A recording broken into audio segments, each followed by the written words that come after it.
નમસ્કાર મિત્રો, અમારી યુટ્યુબ ચેનલમાં તમારું હાર્દિક સ્વાગત છે।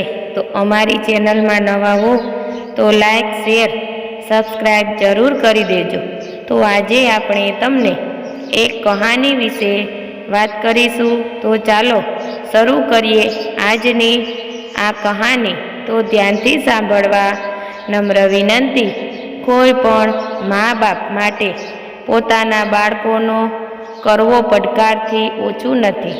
બાળકને શું કહેવું, શું શીખવવું, કોના અને કેવી રીતે વાત કરવી, અજાણ્યા સાથે વાત કરવી કે નહીં વગેરે બાબતો પણ માતા પિતા બાળકને શીખવતા હોય છે। ત્યારે અહીં કેટલીક એવી વસ્તુઓ પણ આપી છે જે કિશોર વયના બાળકોને શીખવવી આજના સમય માટે ખૂબ જરૂરી છે। આગળ જતાં લાડ પ્રેમથી મોટા થયેલા બાળકો બગડી ન જાય કે પૈસાની વેલ્યુ કરવાનું ના ભૂલી જાય તે પણ જરૂરી છે। કારણ કે જે વાતો બાળકોને શીખવાડવામાં આવે છે તે આગળ જઈને તેમની આદતો બની જાય છે। જેમ જેમ બાળકો મોટા થાય છે તેઓ તેમના સ્વાસ્થ્ય સિવાય તેમના જીવનમાં બીજું બધું મહત્ત્વનું માનવામાં આવે છે। તેથી 15 વર્ષના બાળકોને તેમના સ્વાસ્થ્ય પ્રત્યે સંવેદનશીલ રહેવાનું શીખવો, તેમને તંદુરસ્ત ખોરાક ખાવાનું કહો, સારી જીવનશૈલી શું છે તે પણ શીખવવું જરૂરી છે। હેલ્થ જેમ જેમ બાળકો મોટા થાય છે તેઓ તેમના સ્વાસ્થ્ય સિવાય તેમના જીવનમાં બીજું બધું મહત્ત્વપૂર્ણ માને છે।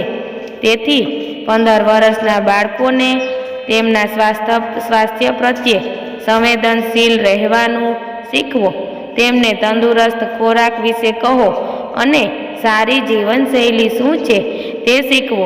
ટાઈમ મેનેજમેન્ટ જ્યારે બાળકો ઇન્ડિપેન્ડન્ટ થવા લાગે છે ત્યારે તે તેમના સમયનું યોગ્ય રીતે મેનેજમેન્ટ નથી કરી શકતા। તેઓ એવા કાર્ય માટે વધુ સમય આપે છે જેના માટે તેમને ઓછા સમયે ફાળવવો પડ્યો હતો અને કોઈ જરૂરી વસ્તુને ટાઈમ ઓછો હોવાના કારણે સ્કીપ કરી દે છે। પરંતુ તેમના બાળકને યોગ્ય સમય વ્યવસ્થાપન શીખવવાનું કામ માતા પિતાનું છે। સ્વચ્છતા બાળકોને સાફ સફાઈ કરતાં પણ શીખવવું જોઈએ। માતા પિતાએ તેમના બાળકોને 15 વર્ષની ઉંમરે સ્વચ્છતા વિશે જણાવવું જોઈએ। ઉપરાંત બાળકોને શીખવવું જોઈએ કે આ તેમના માટે કેટલું મહત્ત્વપૂર્ણ છે। ધીરે ધીરે તેમને નાના નાના કામ કરાવતા રહેવું જોઈએ અને જો તેઓ ગંદકી કરે તો શીખવવું જોઈએ કે આ ખોટું છે। પૈસાની કિંમત તમે 15 વર્ષની ઉંમરે નાના બાળકોને પૈસાની સાચી કિંમત સમજાવવી જોઈએ।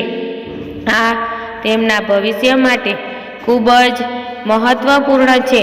તેમને નાના કાર્યો કરાવો અને તેના માટે પૈસા આપો અને તેનું સંચાલન કેવી રીતે કરવું તે શીખવો। આમ તેઓ શીખશે કે પૈસા કેટલા જરૂરી છે અને કેવી રીતે બચાવી શકાય। એકલા મુસાફરી ઘણા લોકો એવું વિચારે છે કે આટલી નાની ઉંમરે બાળકને ક્યાંય પણ એકલું ન છોડવું જોઈએ। બાળકને ઘરમાં જ રાખે છે પરંતુ એ વાત પણ સાચી છે કે આ ઉંમર સુધીમાં બાળકના મગજનો ખૂબ જ વિકાસ થાય છે। આવી સ્થિતિમાં જો તમે તેને હળવી પરિસ્થિતિઓમાં ક્યાંક એકલા જવાનું શીખવો છો તો તેનાથી તેનો આત્મવિશ્વાસ વધશે